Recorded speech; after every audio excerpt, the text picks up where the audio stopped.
This is a really sweet SAAB 900 Turbo and it's springtime in Sweden. Let's get started.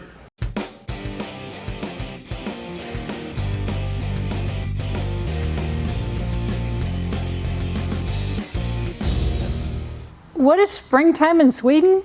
Oh, that's the model of this. It's a special edition. This is Eurasian Bob's 1988 SAAB 900 Turbo SIS or Springtime in Sweden Special Edition. And if you watch Mrs. Wizard's interior review, she'll show you the actual emblem on the glove box that denotes it on this model. This one is in excellent shape, but it's here because the cruise control does not work. As soon as we get that solved, and I'll show you what we found today, it's going on Bring a Trailer. Eurasian Bob is not selling this off of his lot. You can contact him with a link in the description if you have questions. But in a few days, your bid will be your interest in this car, not trying to weasel out a deal with Eurasian Bob. That's not going to work. This thing only has 73,000 miles on it, and it'll show as we take a look around it. It's been a long time since I've seen one of these, Mrs. Wizard. Yeah, we just don't see a whole lot of SAABs here in the Midwest. Yeah, but you know... Oh, Wizard, stop being such a crybaby. Stop. It's not a SAAB story. Yeah, I'm just heading you guys out for the pass at the comments. I know you're already going to say it. SAAB story, it's a SAAB story. Yeah. Anyways, let's take a look around this thing. I've seen these a lot when I was a kid. You know, at least once or twice a month I might see one, but now I haven't seen one in years. And here's this one in my shop. Here's the front of this 900 Turbo. That looks very nice. One thing you'll notice is that the headlights are not chintzy plastic like today's cars. It's glass. And imagine that, they're still crystal clear. As we go around the side, you see it has the SPG cladding on the bottom. Also, it's black. And you'll see the interior in a minute is gray when Mrs. Wizard shows you around. All part of the Springtime in Sweden package.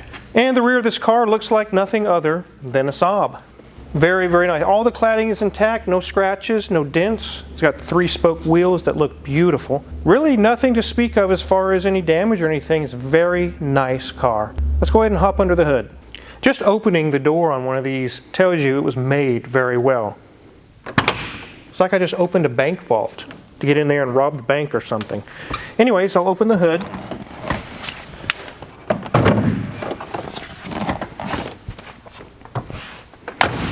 It just sounds so good. The hood on this actually reminds me a lot of the Dodge Viper I had. I had the 94 Dodge Viper from a while back. I've sold it since, but let me demonstrate how the hood opens. Release the latch here. It's going to pop up.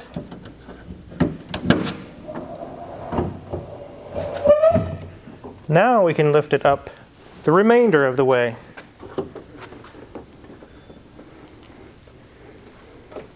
Just like that. And in here we have a 2-liter 4-cylinder and it is installed backwards, which is really strange. Cars get more and more complex every year. A lot of older master mechanics struggle to fix all these computerized cars, and some of the new techs today need a red arrow pointing to the problem. No matter where you are in life, at some point, everyone needs a little help. BetterHelp is the sponsor of this video, and they are on a mission to make starting therapy easier. If you're tired of feeling like you don't have control of your life, either from stress, anxiety, or relationship issues, you should consider therapy. A therapist can guide you through those difficult times and teach you ways to handle those hard situations, helping you get your life back on track. BetterHelp has options to meet your needs, from meeting online, one-on-one with a therapist, to group sessions, to journaling. You choose what's best for you. It's so easy to get started. All you have to do is fill out a simple questionnaire.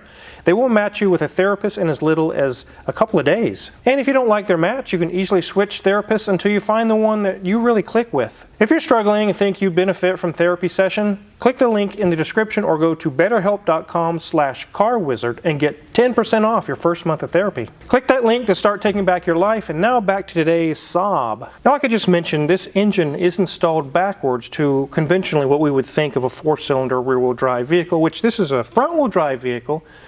So not only is it not rear-wheel drive, it's front-wheel drive, but the engine is turned around completely backwards.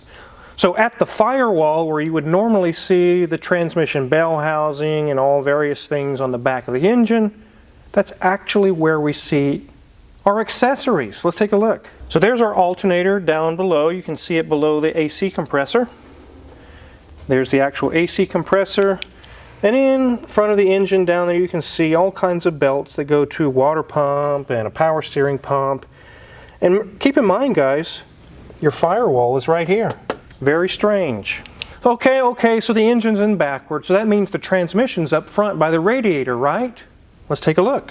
So here we have an intercooler, a radiator, some fans, ignition coil, hoses and pipes. Here's a distributor, our turbo up by the radiator, and an actual heat shield that's protecting our battery from turbo heat. But no transmission. All right, well, let's check the side over there and see if it's over there. There's our air filter canister, intake manifold and ductwork, various other things going on, but no transmission. All right, well, let's check over here. And over here we have exhaust manifold, turbo, oil dipstick. But if you look down there to the left, you see a CV shaft way down at the bottom of the engine. That's right. The engine, the transmission, basically are all one unit sitting in the same place in the same point. There's not a transmission back here or over here. It's with the engine. We'll get it on the lift and we'll show you what we're talking about. It's really, really strange. So the engine sits backwards to what you would think, and then the transmission is under the engine. Really, really strange. You can kind of see why Mrs. Wizard's uncle, Ray, used to have a European auto shop actually here in the Newton area. And he said every time a SAAB pulled in, it truly was a SAAB story. The mechanics would be, they'd be cursing. They'd be, "You're getting that one, I'm not working on that." They'd be really upset. It literally is backwards to what you were thinking. But I think they were engineered very well. One last thing I want to show you in the engine bay before we start diving into other things. This thing was designed like aircraft. Everything is labeled so well. Let's start with the fuse box. You see all the different fuses and everything is described exactly what it's doing, where it's going. Even the relays, it lists what they are. Having trouble finding the power roof fuse? No problem, it's labeled. How about the O2 sensor fuse? No problem, it's right there labeled exactly where it should be, where you should see it, and exactly what it does. What's that big hex bolt on there? Labeled again, not for oiling, don't open. So even back in 1988, everything was labeled very well so you knew where everything was. Let's go ahead and let Mrs. Wizard show you guys around the interior, the really sweet designation of SIS, Springtime in Sweden, and the gray interior that goes along with it. Okay, I do feel like I just entered a bank vault. That door is serious. But it says 73,100 and, well, almost 70 miles. It's working on it. But love the gauge cluster. Real easy to read. Nothing fancy, nothing complicated. Love the turbo where you can watch your boost build on there. Looks great. But everything's in really nice condition. Look at this dash. I love the, in the era before we had cell phones, it had, I don't know, pen holder, notepad holder, I'm not sure. As we move around, everything's in great shape. And there it is, at Springtime in Sweden, 1988. Yes, if you're in Sweden and you happen to be there right at midsummer, enjoy those few weeks of great weather. As we look at our center section, this is where everything is happening. We've got our vents, we've got the radio, we've got our HVAC controls, we've got all of our adjusting for fans and which location it is, we've got our adjustment for the passenger mirror, and if we hop over very quickly to the other side of the steering wheel, you'll see here's the adjuster for the driver's rear view mirror. The driver does get heated seats as well. The passenger, I'm sorry, you don't. As you move down, you'll see we have ashtray.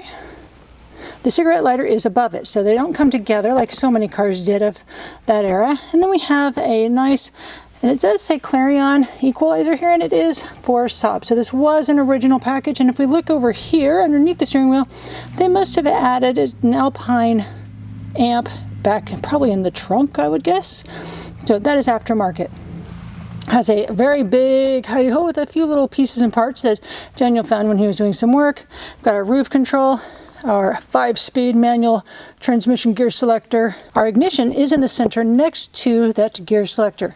We have controls for the window as well. So look at our door card. Well, there's not a lot going on there. There's a handle, but it is a leather handle and it's actually in really good shape. It's not broken like so many could have done it from this era. We also have a very nice kind of shelf armrest as well.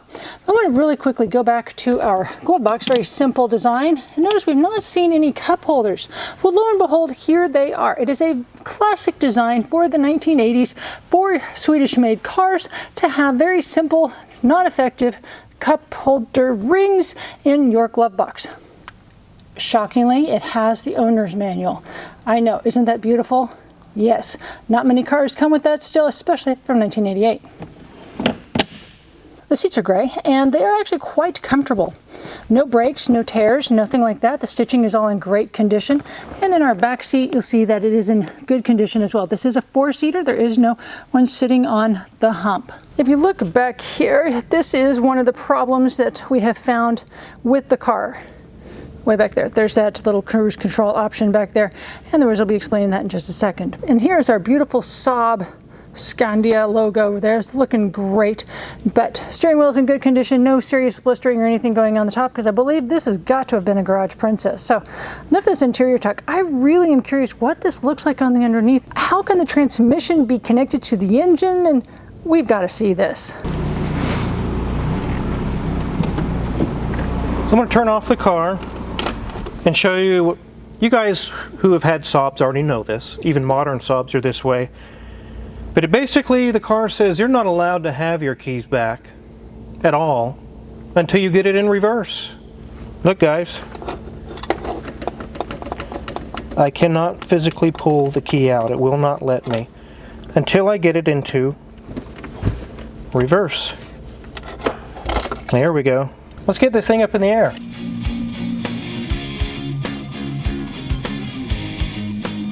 So here are the front of the engine, and basically like on front-wheel drive old Cadillacs, they had a transfer chain between the engine and the transmission.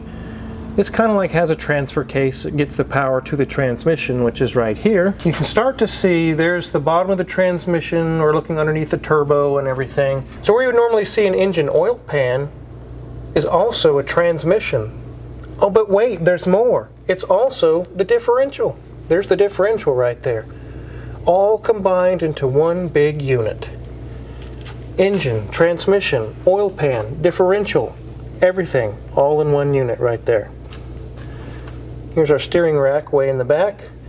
As you can see, no big leaks or anything going on. Check our brakes. They look like 100% remaining. They look brand new. New brake hoses. CV boots are good. No leaking shocks. Good brakes. Good CV boots, nothing leaking out of the shock. Here's our single exhaust coming out of the turbo to a cat. Looks like maybe at some point the cat was replaced, welded in a new one. It's got a nice undercoating on the entire bottom protecting these floor pans. So that has kept the rust down to 0.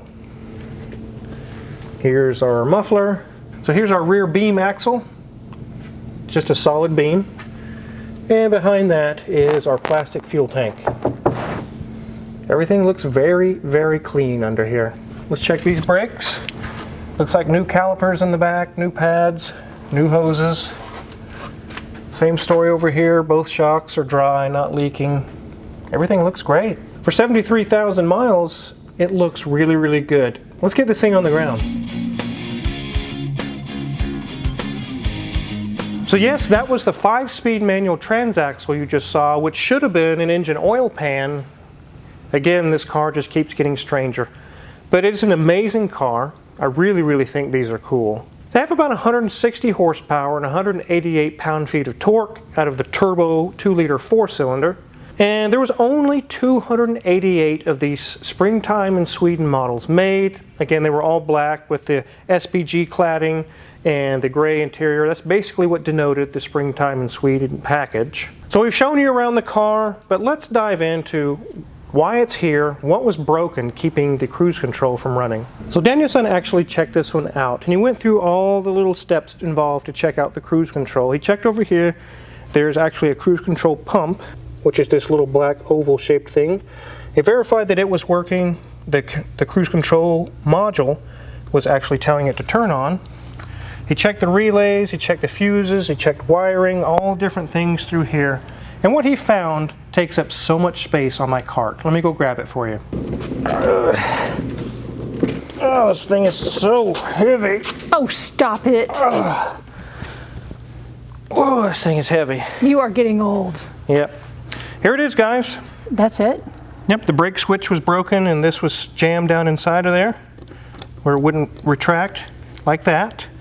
This was broken and just kind of dangling there. Also, our cruise control switch does no good. The electrical portion of it, which is these two pins, is non-functional, it's dead. These switches were telling the cruise control module that the brakes were being pressed all the time. We did notice also one of the final checks that Danielson did is when we hit the brakes, the brake lights did not come on. It was really strange the way this system works. But basically it was telling the cruise control module the brakes were being pressed, even when they weren't. So it was like, okay, so if that's the case, then I refuse to turn on the cruise control. Therefore it doesn't work. So Eurasian Bob's actually on his way now as we film this. He's bringing up 2 new switches. We'll get those installed. His cruise control will come back to life. And this thing's going on Bring a Trailer. Luckily, those switches are just SAAB parts. They're nothing special to the Springtime in Sweden model. So they weren't too hard to find for Eurasian Bob. So there you have it. Some of you have heard about SAAB 900s, really haven't seen one up close, or how weird they are. The powertrain is very strange. But they drive amazing, everything's built very well, and as we showed you, everything's labeled on this car. They're built like a fighter jet, basically. It's really, really cool. Again, if you're curious about buying this, it's going to be on Bring a Trailer. You can contact Eurasian Bob in the link below if you have any questions. But as far as what is it worth, what's it going to go for, I have no idea. I'll tell you what it's going to go for. Whatever the highest bidder is willing to pay. That is what this car is worth, not what you think it's worth. So, if you're curious what kind of tools we use to work on this SAAB or any other vehicles in the shop, check our Amazon affiliates link in the description below. If you purchase anything, we get a small cut and we really appreciate it. Make sure to hit the subscribe button here because we have so many more videos to come. Thanks for watching.